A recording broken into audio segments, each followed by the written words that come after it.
Welcome to Moushumi's creation. মৌসুমিস ক্রিয়েশনের সকল বন্ধুবান্ধবদের আরও একবার স্বাগত জানিয়ে আজকে আমি করে দেখাবো রুই মাছ বা কাতলা মাছের কারি আলু দিয়ে। কিভাবে আমি করছি সেটা আপনাদের সঙ্গে আজকে শেয়ার করব। আপনারা হয়তো এই ধরনের রেসিপি বাড়িতে রোজই বানিয়ে থাকেন, কিন্তু আমি কিভাবে রেসিপিটা করছি সেটা আপনাদের সঙ্গে আজকে শেয়ার করে দেখাবো। আশা করছি আপনাদের ভিডিওটা ভালো লাগবে। ভালো লাগলে অবশ্যই ভিডিওটাকে একটা লাইক করে দেওয়ার অনুরোধ রইল। ভিডিওটা আপনাদের বন্ধুবান্ধব আত্মীয় স্বজনদের সঙ্গে শেয়ার করে দেবার অনুরোধ রইল। তাহলে চলুন বেশি দেরি না করে আমি দেখাচ্ছি। তার জন্য আমি প্রথমে এখানে কাতলা মাছ নিয়ে নিয়েছি, কয়েক পিস ভালো করে ধুয়ে নুন হলুদ মাখিয়ে রাখছি। আর আলু নিয়ে নিয়েছি, আলুটাকে হালকা সেদ্ধ করে নিয়েছি। সেদ্ধ করে ভাপিয়ে জলটা ফেলে দিয়েছি। সামান্য নুন হলুদ আর সাধারণ রেড চিলি পাউডার দিয়ে আমি ভালোভাবে মাছগুলোকে মাখিয়ে নিচ্ছি। মাছগুলোকে তারপর একে একে ভেজে নেব।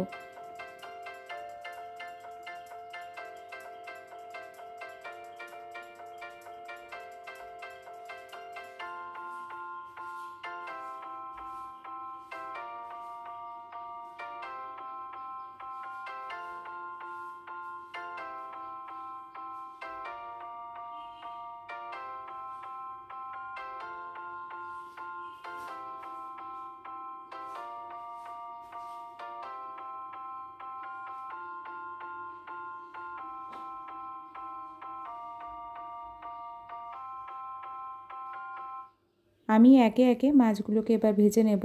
পুরো রান্নাটাই আমি মাস্টার অয়েলে করছি।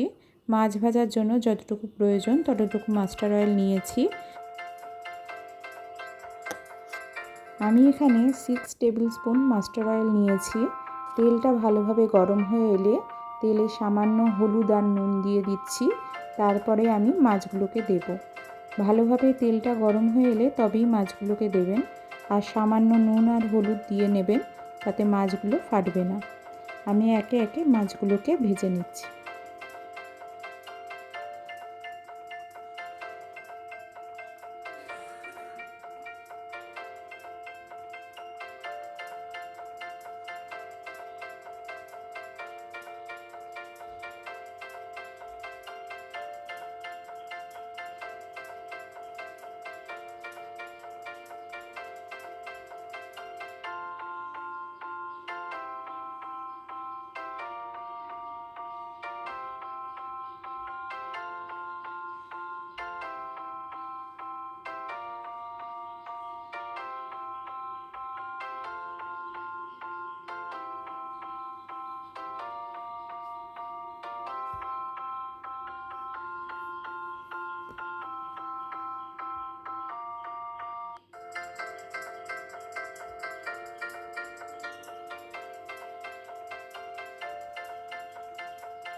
দু তিনটে স্টেপে আমার মাছ ভাজাগুলো হয়ে গেছে। আমি আলাদা একটা পাত্রে সরিয়ে রাখছি।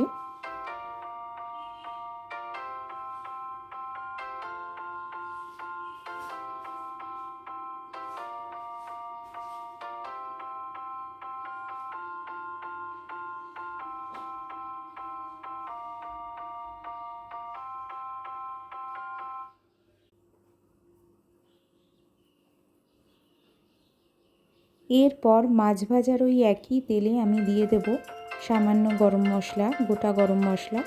আমি এখানে দারচিনি, লবঙ্গ, এলাচ গরম মশলা হিসেবে দিচ্ছি। আর দিয়ে দিচ্ছি একটা গোটা শুকনো লঙ্কাকে চিড়ে আর একটা তেজপাতাকে চিড়ে। ফোড়ন হিসেবে আমি দিয়ে দিচ্ছি গোটা সাদা জিরে 1 টিস্পুন। ফোড়নটা থেকে যখন সুন্দর গন্ধ বেরোবে তখন বুঝবেন ফোড়নটা হয়ে গেছে। সেই সময় এইভাবে কুচিয়ে নিয়েছিলাম পেঁয়াজ, দুটো মাঝারি আকারের পেঁয়াজ এইভাবে ঝিরিঝিরি করে কুচিয়ে রেখেছিলাম, সেটা আমি দিয়ে দিলাম। পেঁয়াজটা একটু হালকাভাবে ভেজে নিতে হবে, তাহলে মাছের ঝোলের টেস্টটা বাড়বে। পেঁয়াজ যতক্ষণ ভাজা হচ্ছে সেই সময় আমি একটা মশলার পেস্ট তৈরি করে নিচ্ছি মিক্সিতে।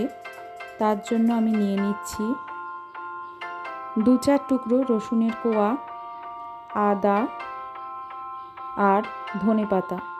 আমি এখানে ধনেপাতাটা পেস্ট করে দেব, তাতে মাছের ঝোলের টেস্টটা বাড়বে। আমি একটু নতুনভাবে করার চেষ্টা করছি আজকে। আর দিয়ে দিচ্ছি 4-5টা কাঁচা লঙ্কা আর একটা টমেটো। আমি এখানে কি দিলাম আর একবার বলে দিচ্ছি। 4-5 কোয়া রসুন দিয়েছি, ধনেপাতা দিয়েছি, 2 ইঞ্চি আদা দিয়েছি, 4-5টা কাঁচা লঙ্কা দিয়েছি আর দিয়েছি একটা গোটা টমেটো। সমস্ত কিছু দিয়ে মিক্সিতে পেস্ট করে নিচ্ছি।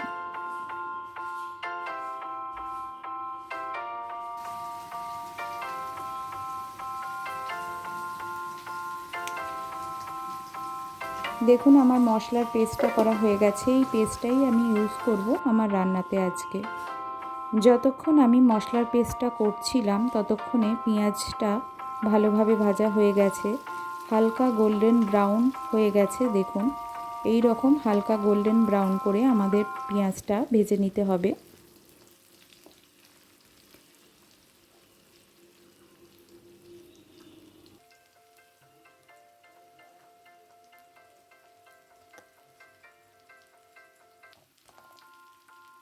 এই সময় আমি দিয়ে দিচ্ছি সেদ্ধ করে রাখা আলুটা। আলুটা আমার 50% সেদ্ধ ছিল আর পেঁয়াজের সঙ্গে হালকাভাবে একটু ভেজে নেব।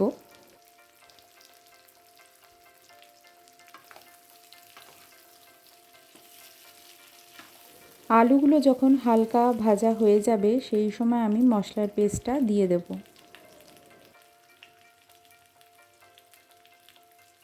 পেস্টটা দেওয়ার পর ভালোভাবে নাড়াচাড়া করে কষিয়ে নিতে হবে আমাদের, যাতে আদা রসুন আর টমেটোর কাঁচা গন্ধটা একদম চলে যায়। 5 মিনিট এইভাবে ভালোভাবে কষিয়ে নিতে হবে। সেই সময় গ্যাসের ফ্লেমটা অবশ্যই লো ফ্লেমে রাখতে হবে, না হলে মশলাটা পুড়ে যাবে, তাতে টেস্ট নষ্ট হবে।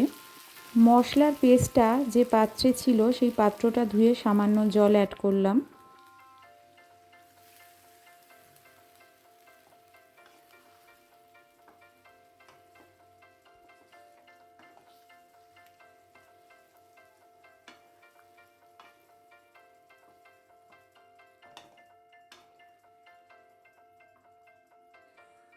এরপর আমি আরও 1 কাপ জল অ্যাড করেছি। এই সময় আমি দিয়ে দিচ্ছি সামান্য হলুদ গুঁড়ো 1 টিস্পুন, সামান্য জিরে গুঁড়ো 1 টিস্পুন, সামান্য ধনে গুঁড়ো 1 টিস্পুন,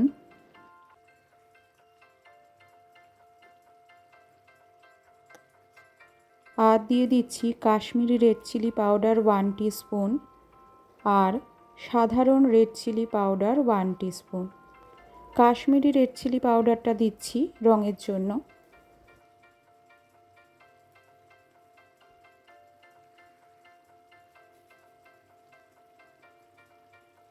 লবণ দিয়ে দিচ্ছি স্বাদ অনুযায়ী। আমি এখানে 1 টিস্পুন দিয়েছি, আপনারা স্বাদ অনুযায়ী লবণটা দিয়ে নেবেন। সমস্ত কিছু দিয়ে ভালোভাবে নাড়াচাড়া করে মশলাটা কষিয়ে নিচ্ছি আরও 5 মিনিট।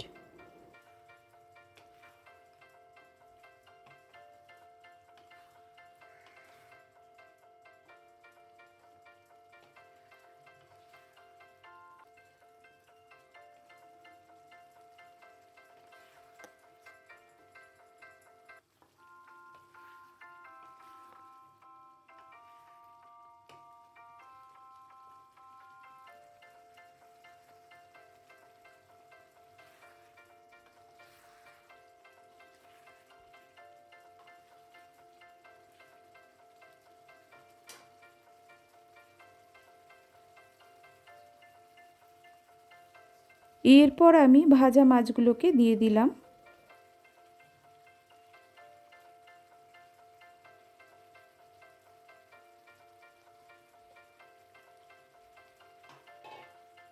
ভাজা মাছগুলো দেওয়ার পর আবারও কিছুক্ষণ নাড়াচাড়া করে নিতে হবে 2-4 মিনিট।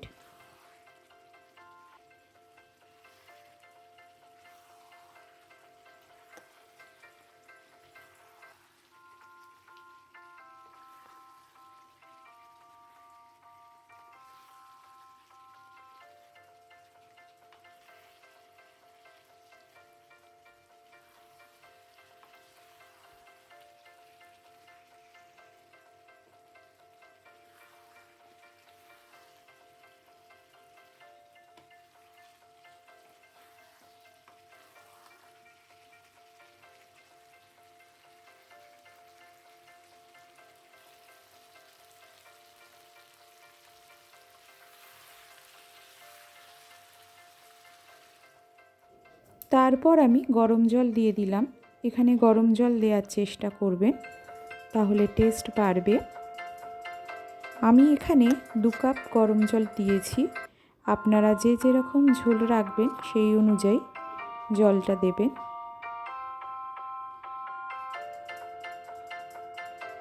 এরপর আমি ঝোলটা ফুটতে কিছুক্ষণ সময় দিলাম, 5-7 মিনিট। দেখুন 5-7 মিনিট পর আমার ঝোলটা ফুটছে।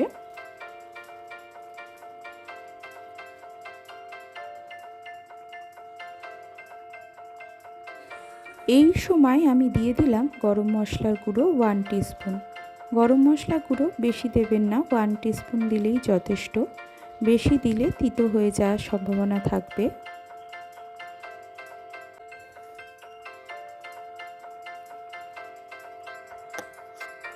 এবং সবশেষেই গরম মশলার গুঁড়োটা দেবেন। আমি এবার গ্যাস ওভেনটা অফ করে দিলাম, কিছুক্ষণ স্ট্যান্ডিং টাইমে রেখে দিচ্ছি। রেডি হয়ে গেছে বিয়েবাড়ি স্টাইলের রুই কাতলা মাছের ঝাল। অবশ্যই এইভাবে একবার করে দেখবেন, অনুষ্ঠান বাড়ির টেস্ট আসবে। আমার আজকের রেসিপি ভালো লেগে থাকলে ভিডিওটাকে অবশ্যই লাইক করে দিতে ভুলবেন না বন্ধুরা। ভিডিওটা আপনাদের বন্ধুবান্ধব আত্মীয় স্বজনদের সঙ্গে অনেক বেশি করে শেয়ার করে দেবার অনুরোধ রইল। কমেন্ট অবশ্যই করবেন, কেমন লাগলো আপনাদের রেসিপিটা কমেন্টের মাধ্যমে আমাকে জানাতে ভুলবেন না। সবশেষে ধনেপাতা কুচি ছড়িয়ে দিচ্ছি। আমি এবার একটা সার্ভিং বোলে তুলে নিচ্ছি এটাকে সার্ভ করার জন্য। তারপর আপনাদের কাছে ফিরে আসছি।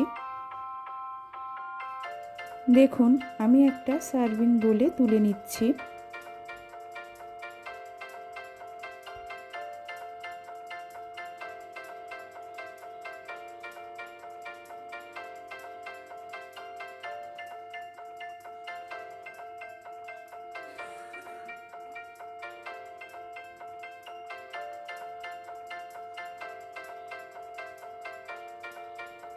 সামান্য ধনেপাতা কুচি দিয়ে আমি গার্নিশিং করে নিলাম। অবশ্যই এইভাবে একবার বানিয়ে দেখবেন, আশা করছি ভালো লাগবে। ভালো লাগলে অবশ্যই ভিডিওটাকে একটা লাইক করে দিতে ভুলবেন না। ভিডিওটা বন্ধুবান্ধব আত্মীয় স্বজনদের সঙ্গে শেয়ার করে দেওয়ার অনুরোধ রইল। আমার চ্যানেলকে যদি সাবস্ক্রাইব না করে থাকেন অবশ্যই সাবস্ক্রাইব করে নেওয়ারও অনুরোধ রইল। পাশে থাকা বেল আইকনটা অবশ্যই অন রাখবেন, তাহলে এই চ্যানেলে যখনই আমি ভিডিও পোস্ট করব আপনাদের কাছে ফার্স্ট নোটিফিকেশান পৌঁছে যাবে খুব সহজে, খুব তাড়াতাড়ি। ভালো থাকবেন, সুস্থ থাকবেন। Thank you.